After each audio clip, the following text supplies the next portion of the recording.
Hey guys, hope everybody's doing well. It's February 29th, 2012, and I wanted to talk a little bit about some stuff that's been going on in the news recently. Election season is well underway.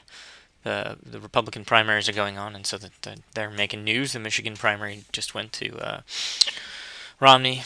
But yeah, in the news, the other thing that's been going on is that gasoline prices have been rising. And whenever you have politicians combined with rising gas prices, you have crazy talk. Okay, so gas prices have been going up. That are getting closer to a national average of $4 a gallon. People really don't like that. It's people have to drive. The elasticity of demand, the price elasticity of demand for gas in the short run is pretty small. Which means that when prices go up, people just spend more money. They can't really cut back on their gas consumption, and that's bad. That's unfortunate, right? That means that people have less money to spend on other things. It's bad for the economy. The economy overall is doing better. But what happens when gas prices go up is people get upset about it. So what's been going on in that market? Well, let's take a look. So let's say we have a market for gas here. We have supply, right? Let's say this is supply before, S1. And then we have demand. I like to use blue for demand. Come on, there we go. So we have demand, and demand rose, right? And so prices are higher than they have been for a while. That's a D1. But let's say that we're going to hold demand constant for a little while and talk about supply shocks, because I think that is a better explanation for what's been going on. So we have Q1 right here and P1, and that's where we'll start. Okay, so what happened? What has happened? Well, I think the primary explanation for what's been going on has been the turmoil in the Middle East, and it feels like every year there's some kind of turmoil in the Middle East. Last year was the Arab Spring. This year we have stuff going on in Syria, and then embargoes of Iran, or sanctions against Iran, which they seize the Strait of Hormuz, and so that has led to a supply contraction. Actually, I should make demand more inelastic than that. So let's do that now while we're thinking of it. Uh, there we go. So we'll make demand more inelastic. What does inelastic demand look like? It looks like more of a straight vertical line. If we make demand more inelastic, then what'll happen is it'll be more vertical. This is to say that there's some quantity of gas consumption that buyers need. That's enough to get to work, right? When a supply shock occurs, a negative supply shock, that means that supply contracts. So we move to S2, and this is bad for consumers, right? Because what happens? Well, now we're at Q2, which is not so much lower than Q1. That's sort of a straight line. Q2, but the price, most of the response comes in price because people can't just take the bus, or they won't. In lots of places, there just aren't any good substitutes for gasoline. So that makes people upset, right? Because this price goes up by a lot, and people don't consume much less. Okay, well, what are some solutions to this? The sad truth is that there really isn't much of a solution to this, and that's the hard part. So what some people have said is, okay, and this is Newt Gingrich, I think, is the one who said this kind of the most vocally. Maybe we should have a price ceiling. A price ceiling, for it to be binding, it has to be below the price, and so this would look like right there, right? This would be P upper bar, and what this is this is the maximum possible price. So what happens there? Well, if the government does a good job in making this stick, what we then have is we have suppliers are unwilling to provide as much gas as people want, right? Because there's the quantity supplied, and so this goes down here. We now have QS right here. But at that same price, there's a different quantity demanded. That quantity demanded is going to be right here, and it's a little hard to see, get a lot of difference on this graph. But this is QD. I can erase these other quantities. And so our QD is going to be greater than QC. What happens when QD is greater than QC?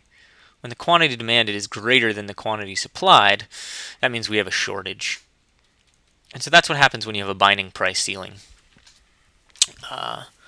When you have a binding price ceiling, we have a shortage. What does that look like? Well, the equilibrium amount that will get traded is going to be this amount, assuming that it's going to be QS. So that's going to be Q star. It's the quantity traded. But that means that there are more people who want to buy stuff than there is stuff. That means that what you're going to have is you're going to have lines, and you're going to have what else? Maybe black market, right? Some people who don't want it will, and who have a lot of free time will hoard it. So you have a black market. You'll have hoarding behavior. And these lines and sort of these costs, they should come together to make it just as bad. Make it at least as bad. So the real price in terms of the money plus time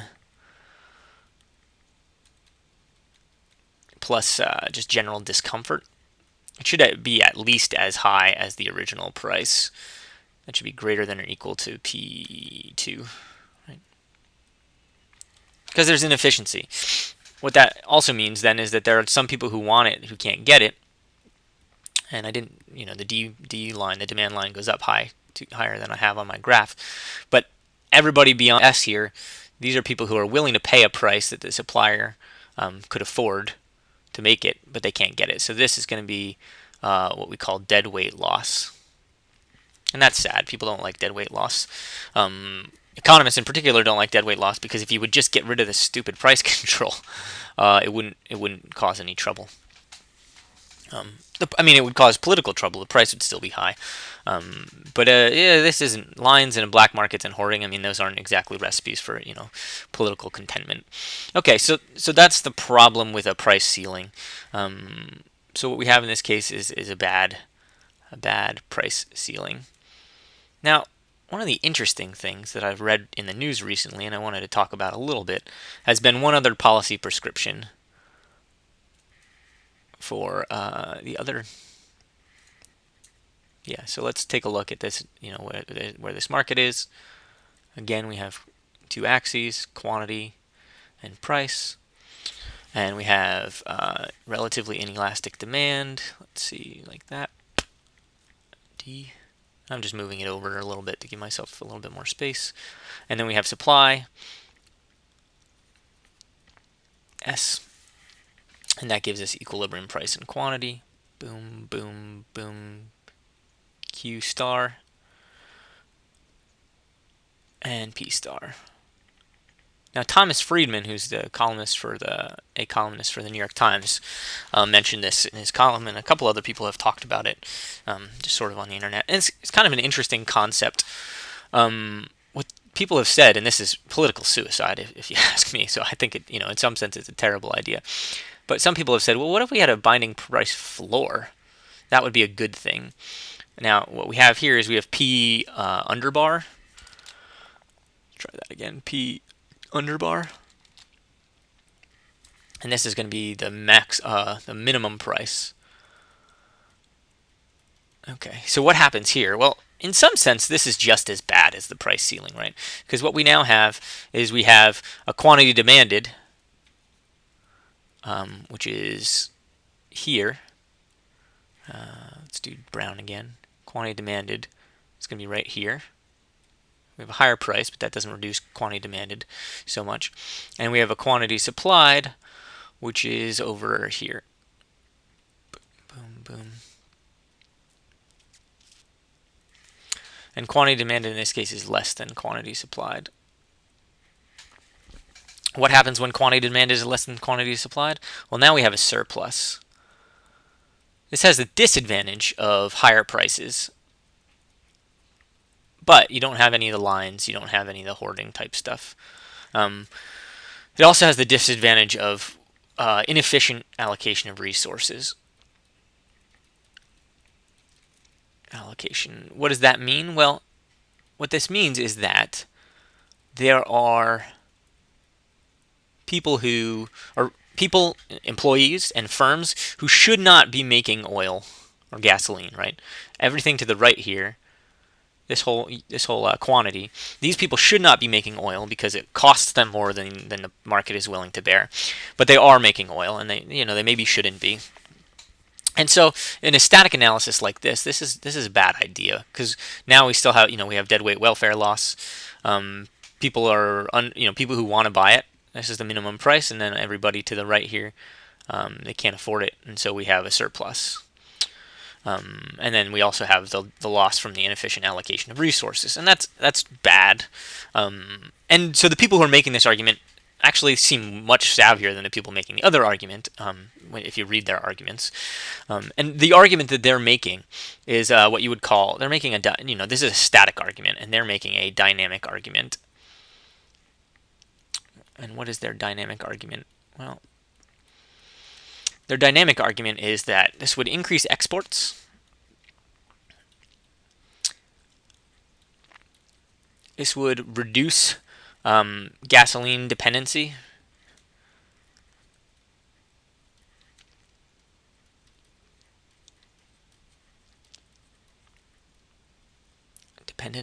And that reduces oil dependence, right? Foreign oil dependence, which people seem to be concerned about. I gotta say, as an economist, I'm not terribly concerned about foreign oil dependence, but some people are.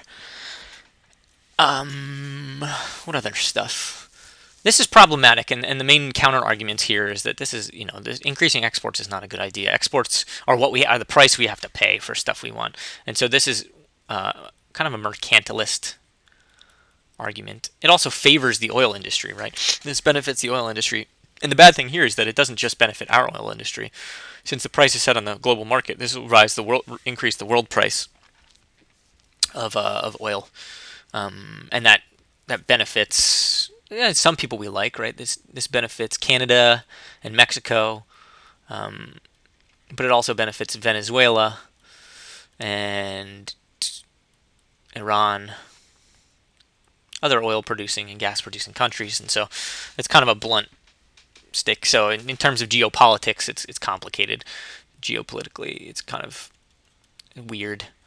The best argument here, I think, and this is there's some people making good arguments about this, some people making bad arguments about this. Actually, the second best argument is just that this would this moves us forward on energy policy toward new technologies.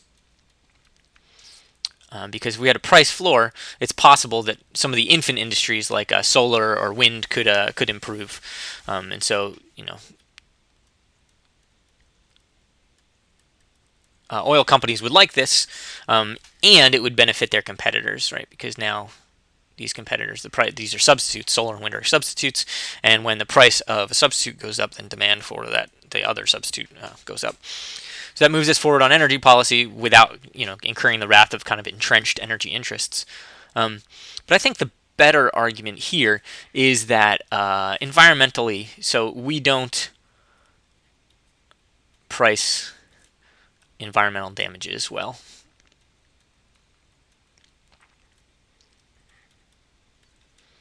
Which means that when you buy gas, it probably doesn't occur to you. You're not thinking about the environmental cost of the carbon emissions and whatever the particulate matter that's produced by driving that car. But those are real costs, and those are costs that we don't account for. And so, if we could use this kind of price ceiling to, and maybe even tariffs or something like that, to price environmental damages, and then use this to reduce our use of high carbon energy sources, then that would be a good thing. And it would, it's kind of a politically palatable because it's good for the oil industry and it's good for more environmentally friendly energy sources. It's the price of gasoline should be higher. That's ultimately what it comes down to. It should be higher because we don't price in these environmental damages. Is a price floor still a good thing? It's politically impossible, so I think it's kind of nonsense. But it's an interesting thought experiment, and I'm curious what you guys think about it, right? In a static model, it looks bad. In a more dynamic model, there seem to be some advantages. Anyway, that's what's going on right now when people are talking about price controls. Floors and ceilings, when they bind, they cause deadweight welfare loss, and sometimes they have other implications as well. Thanks, guys. Bye.